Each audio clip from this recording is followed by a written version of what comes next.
Lena Horne wasn't just a Hollywood star. She was a pioneer who broke barriers in an industry that tried to box her in and shut her out. But while the world celebrated her, very few know the truth about her life as a mother. She had 2 children, and their lives could not have been more different. One faced illness and tragedy. The other carried the family story in a new direction.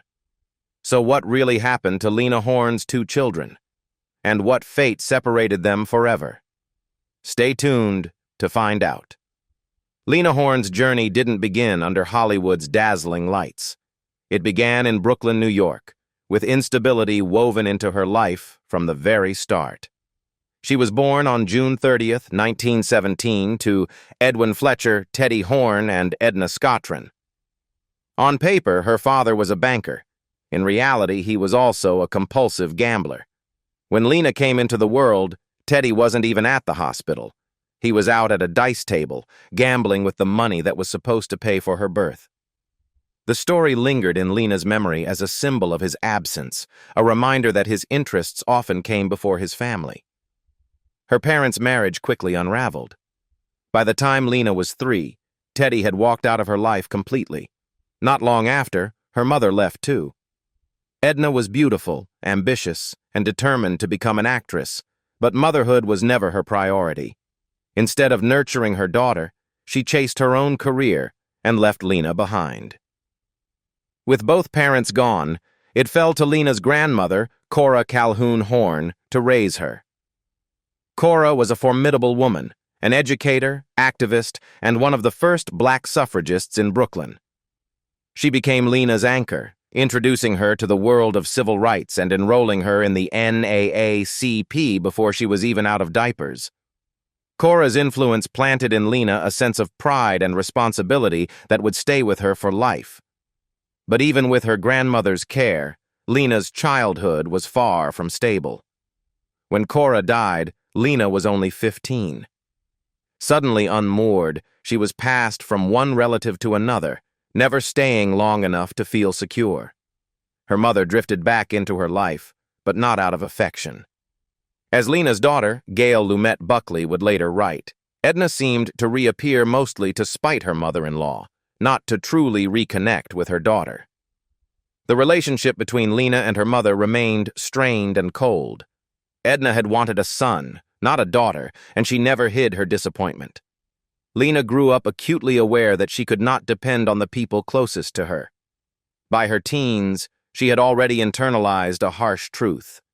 Sometimes the deepest wounds come not from strangers, but from family. Yet even through the fractures and instability, Lena found a path forward. At just 16, in the middle of the Great Depression, her mother secured her a job at Harlem's infamous Cotton Club. The venue was a paradox. Black performers dazzled on stage, but weren't even allowed to sit in the audience. The pay was meager, the conditions degrading. Still, Lena endured the grueling schedule of 3 shows a night, 7 nights a week. It was her first real taste of success, and also her first real encounter with exploitation, a duality that would follow her throughout her career. Night after night, she learned how to carry herself on stage, how to project elegance, and how to endure. It was in this environment, amid the glamour and the grit of the Cotton Club, that Lena crossed paths with the man who would become her first husband. By the time she was 19, she had already lived through more instability than many face in a lifetime. So when she met Lewis Jones, the well-spoken son of a respected minister, he seemed to offer the very thing her life had lacked: stability. Lewis came into her world through an unlikely channel: her father, Teddy, who had briefly resurfaced. For a young woman starved of security, Lewis appeared to be the answer. But as Lena would soon discover, love was never simple, and stability could vanish just as quickly as it appeared. Lewis Jones seemed, at first, like the calm in Lena Horne's storm. He was educated, polite, and carried himself with the kind of stability she had craved all her life. To a young Lena, still reeling from the instability of her childhood and the suffocating grip of her mother, he felt like an answer, a way out, A way forward. Their courtship was brief, almost impulsive. After only 3 weeks, Lewis proposed. Lena accepted, though not entirely out of love. Later in life, she admitted that part of her decision was driven by anger toward her mother, Edna, who had spent years belittling and controlling her. Saying yes to Lewis was also a way of saying no to Edna, a desperate bid to reclaim some control over her own life. On January 6, 1937, at just 19 years old, Lena Horne married Lewis Jones. At first, it seemed as though she had made the right choice. Lewis was attentive and supportive in the early days, and Lena embraced the idea of building a family of her own. But the fantasy quickly gave way to a harsher reality. Lewis struggled to hold steady work, and the weight of being married to a young woman whose star was beginning to rise proved more than he could manage. Insecure and frustrated, his charm gave way to volatility. Less than a month into the marriage, Lena began to regret her decision. He became verbally abusive, and she realized the stability she had longed for was little more than an illusion. But by then, Lena was pregnant, and leaving didn't feel like an option. The marriage dragged on for several years, strained and fragile. Lena gave birth to 2 children during this time, her daughter Gail and her son, Edwin Teddy Jones. Motherhood gave her joy, but it also tethered her to a union that was unraveling by the day. Lewis grew increasingly resentful, weighed down by the success Lena was beginning to find on stage, while she found herself pulled further toward music and performance, worlds that offered both escape and opportunity. By 1940, the marriage had collapsed completely. The divorce was not only an end to a painful chapter, but also a crossroads. Lena was now a single mother with 2 young children and little financial stability, facing an uncertain future. Yet this breaking point would become the foundation of her rise.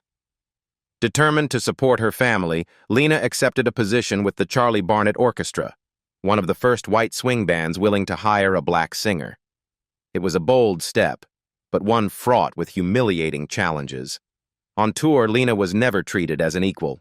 Segregation laws barred her from staying in the same hotels as her white bandmates, forcing her to sleep on the bus while others checked into rooms. In certain cities, the band's manager resorted to pretending Lena was Cuban just to get her a bed in a hotel. The racism, the exhaustion, and the constant indignities wore her down. After only a few months, Lena left the band and returned to New York. But something in her had changed. Her voice had grown richer, her presence sharper, and her resilience stronger. She had been tested by fire, and in the process had honed the qualities that would set her apart. In late 1941, Lena made the boldest move of her career. She headed west to Hollywood. The timing was perfect. The industry was searching for something, or someone, fresh. And Lena, despite the odds stacked against her, was ready to claim her place. Hollywood in the 1940s, however, was no welcoming stage for black women. The roles offered to them were almost always demeaning: maids, slaves, caricatures designed to reinforce stereotypes. But Lena Horne was not willing to conform. She had endured too much already to settle for less than her worth, and as she stepped into this next chapter of her life, she would meet her second husband, a man as different from Lewis Jones as possible, yet whose presence would bring its own set of complications. In 1942, Lena Horne achieved something no other black actress in Hollywood had managed before her. With the backing of the NAACP and civil rights leader Walter White, she signed a 7-year contract with MGM Studios. The deal was historic. It made her the highest-paid black actress in Hollywood at the time, a groundbreaking accomplishment in an industry that had, for decades, kept women like her out of its highest ranks. But the contract came with strings attached.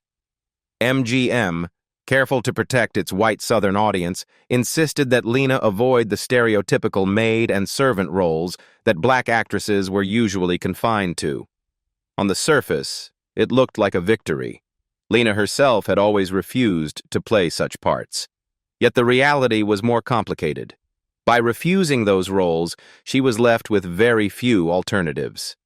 Instead, MGM placed her in isolated sequences, glamorous cameos where she sang a single number, framed in satin gowns and sparkling jewelry with no connection to the story.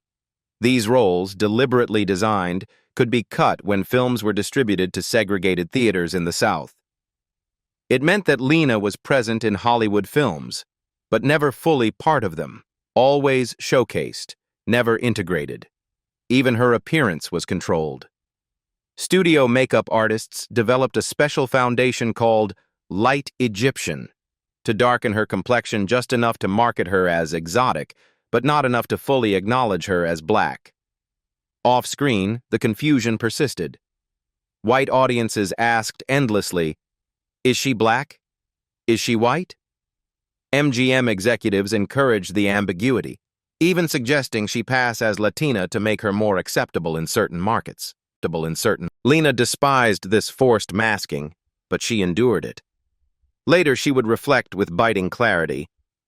"They hadn't made me a maid, but they hadn't made me anything else either."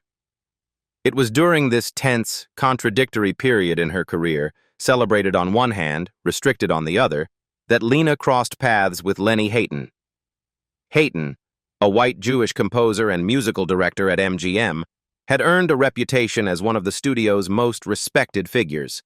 At first, their relationship was strictly professional. He helped guide her through the treacherous politics of the studio system, advising her on arrangements, contracts, and opportunities. But over time, something deeper began to take root. For Lena, entering into a relationship with Lenny carried layers of meaning. She later admitted that, in the beginning, her interest was partly strategic. In an industry where racism quietly dictated every casting decision, having a man with Lenny's influence at her side could open doors that were otherwise locked.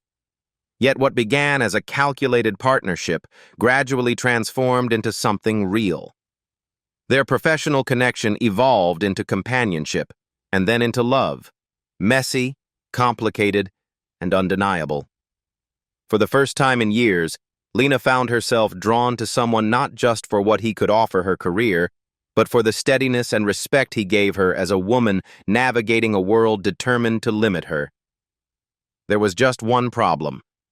In much of America, Lena and Lenny's love was not only taboo, but illegal. Anti-miscegenation laws still banned interracial marriage in many states, and even in places where the law technically allowed it, the reality was unforgiving. For a black woman in Hollywood, being publicly involved with a white man could end a career overnight. Determined to build a life together, Lena and Lenny slipped quietly out of the country.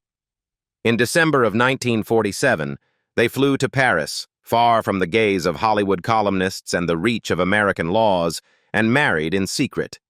It was a bold act of love and defiance. But the marriage came with heavy costs. Some members of Lena's own family turned away from her, unable or unwilling to accept her choice. In parts of the black community, the criticism was even harsher. At a time when representation and solidarity were crucial, some saw Lena's marriage to a white man as a betrayal of the collective struggle for dignity. The judgment stung, and years later Lena admitted that in those early days, she wasn't certain herself if it had been the right decision. And yet, as time passed, her feelings grew clearer. Looking back, she would call it a perfect marriage. Lenny gave her what she had rarely known: steadiness. He was gentle, supportive, and patient, qualities Lena had long craved in a life defined by upheaval. For a time, it seemed as if she had finally found the balance she had been seeking: love at home and success in her career. But the calm didn't last. Lena refused to play Hollywood's game, and as she grew more outspoken, the consequences began to close in. By the 1950s, she was no longer just a Hollywood star. She had become a voice, a woman who refused to stay silent about racism, injustice, and inequality. That courage, however, came at a cost. Her friendships with civil rights leaders like Paul Robeson and W.E.B. Du Bois, both under attack during the Red Scare, placed her under suspicion. In the fever of McCarthy-era America, her name appeared in the notorious right-wing journal Red Channels, listed among those accused of harboring communist sympathies. It was a tactic designed not just to discredit, but to silence. And it worked. Practically overnight, Lena found herself blacklisted. Studios closed their doors, producers stopped calling. For nearly 6 years, she was shut out of the very industry she had worked so hard to break into. To survive, she turned to what she knew best: her voice. She leaned heavily on nightclub performances, touring across the US and Europe. But even there, the racism followed her. Hotels turned her away. Restaurants refused her service. Venues hesitated to book her. Still, Lena Horne was not a woman who bowed easily. Instead of retreating, she fought harder. She marched with Dr. Martin Luther King Jr., lent her voice to rallies, and became more outspoken than ever. She knew the risks, but for Lena, silence was never an option. While Lena Horne was fighting some of the most public battles of her life, her private world was slowly crumbling beneath her. Her marriage to Lenny Hayton, though built on love and mutual respect, was not without its strain. Both were constantly working, Lena on stage or on the road, Lenny conducting and arranging music for films and concerts. Weeks, sometimes months, would pass with them living on opposite sides of the country, their relationship stretched thin by distance and the unrelenting pace of their careers. Even when they were together, the weight of being an interracial couple in mid-20th century America never fully lifted. Hollywood whispered, audiences judged. The world around them seemed determined to remind them that they were transgressing invisible lines.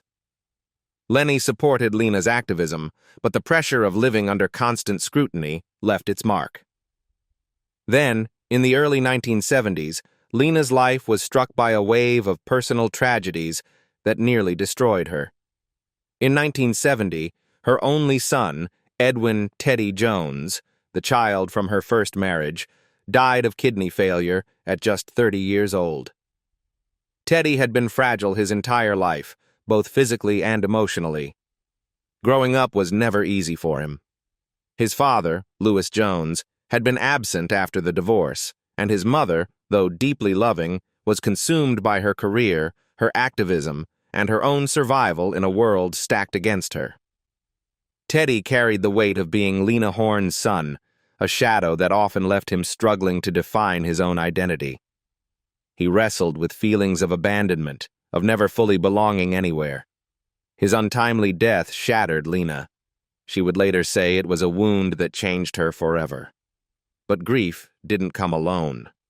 Just months later, Lena's estranged father, Teddy Horne, the gambler who had been absent for most of her life, also passed away. Though their relationship had been fractured for decades, the loss reopened old wounds, forcing Lena to reckon once more with the instability that had marked her childhood. And then came the final blow.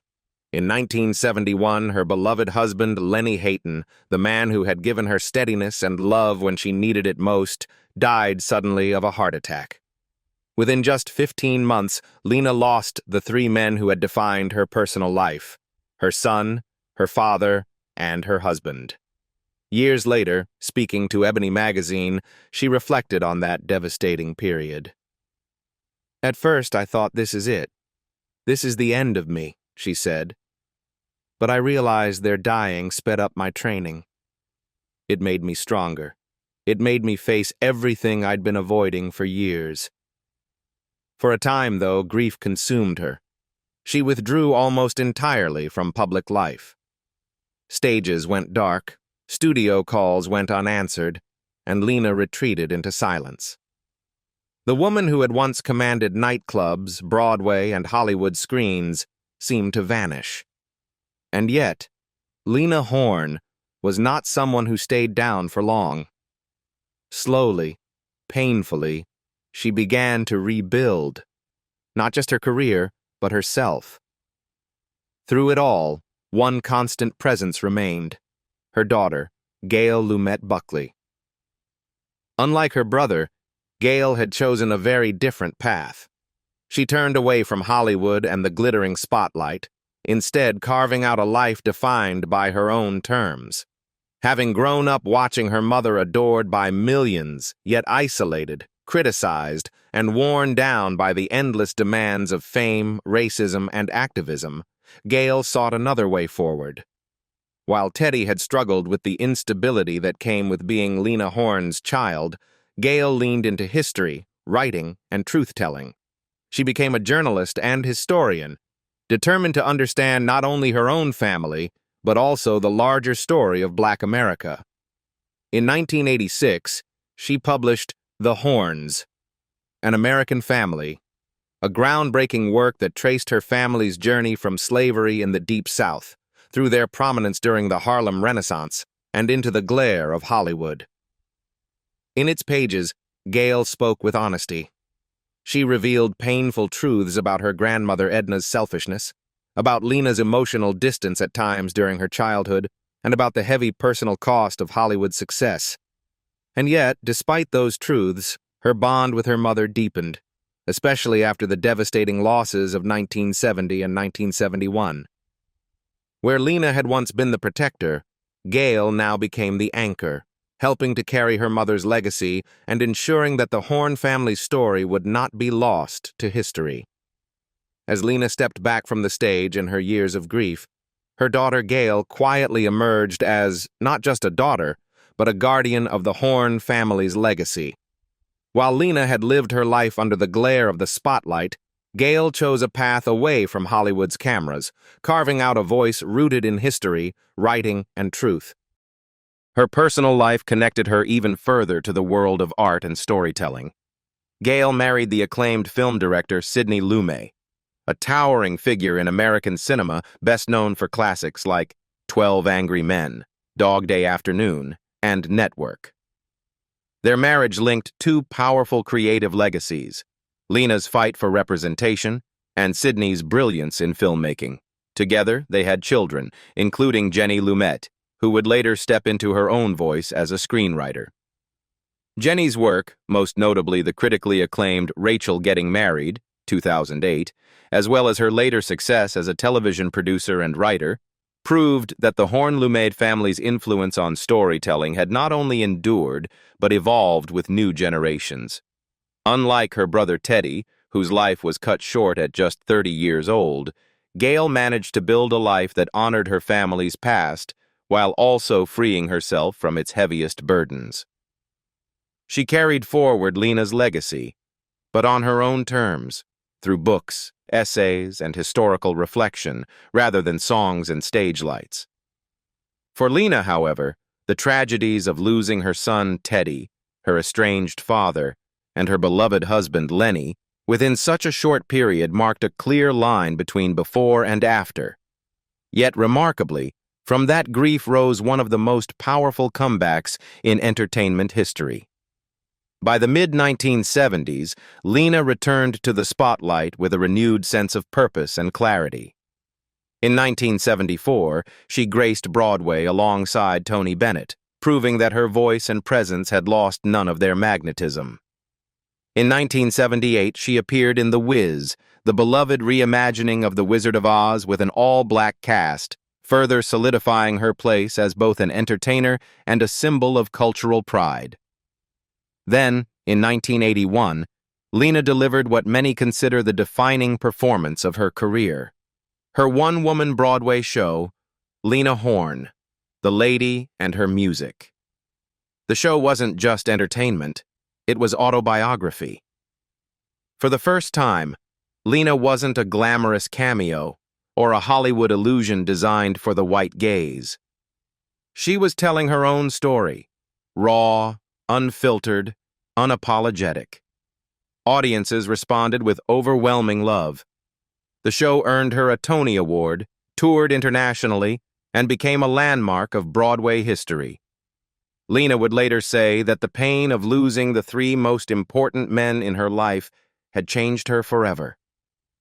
But rather than break her, that pain opened her up to her audience in a way she had never known before. Her performances carried a depth, a vulnerability, and a truth that transcended glamour. She was no longer just a symbol. She was human, and the world embraced her for it. In her final decades, Lena gradually withdrew from the relentless demands of show business. She chose instead to live more quietly, surrounding herself with family, close friendships, and the occasional selective performance. She remained an icon to the public, but in her private life she finally became something she had always longed to be: free. On May 9, 2010, Lena Horne passed away at the age of 92 from congestive heart failure. Her remains were cremated, but her legacy was far from gone.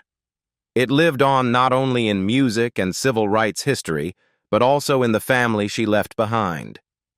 Her daughter Gail continued to write, shaping narratives that revealed uncomfortable truths about race and identity in America.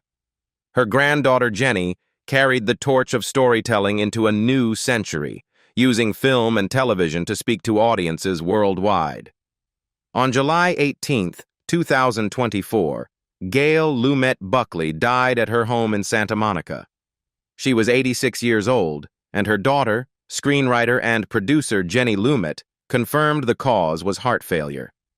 Buckley spent much of her career exploring the story of her own family and, through it, the broader history of Black America. She began her professional life in Paris as an intern at Marie Claire before returning to the United States, where she worked as a counselor with the National Scholarship Service and Fund for Negro students. In 1962, she was hired by Life magazine, marking the start of her career in journalism. Over the years, she contributed to major publications including the New York Times, the Los Angeles Times, the Daily News, and Vogue. Her breakthrough as an author came in 1986 with The Hornes, An American Family. Inspired by hundreds of artifacts she discovered in a trunk belonging to her ancestors, the book traced 6 generations of her middle-class Black family, weaving their personal stories into the larger fabric of American history. It all unfolded like a detective story, she told the Los Angeles Times at the time. And then, to read Black American history, as I did extensively, and put that on top of it, that's an exciting experience. Buckley returned to her family's story decades later with the Black Calhouns, From Civil War to Civil Rights, with One African American Family, 2016. The book explored 2 sides of her lineage, one rooted in Atlanta during Reconstruction and the rise of Jim Crow, and the other in New York during the Harlem Renaissance. In 2001, she also published American Patriots, the story of blacks in the military from the Revolution to Desert Storm, which earned her the Robert F. Kennedy Book Award the following year. Her final work, Radical Sanctity, Race and Radical Women in the American Catholic Church, was published in 2023 and profiled figures such as Catherine Drexel, Dorothy Day, Catherine DeYek Doherty, and Sister Thea Bowman. Buckley's personal life was intertwined with the world of film and journalism. She married director Sidney Lumet in 1963, and together they had 2 daughters, Jenny and Amy Lumet, before divorcing after 14 years. She later married journalist Kevin Buckley, with whom she shared nearly 4 decades until his death in 2021. Lena Horne's children carried her legacy in very different ways. Teddy's life cut tragically short, and Gail's words ensuring their family's history would never be forgotten. Together, their stories remind us that behind every icon are real families, real struggles, and real triumphs. What do you think Lena Horne's children's journeys reveal about the hidden costs of fame and history? Let us know in the comments below, and don't forget to like this video and subscribe for more stories like this. Until next time.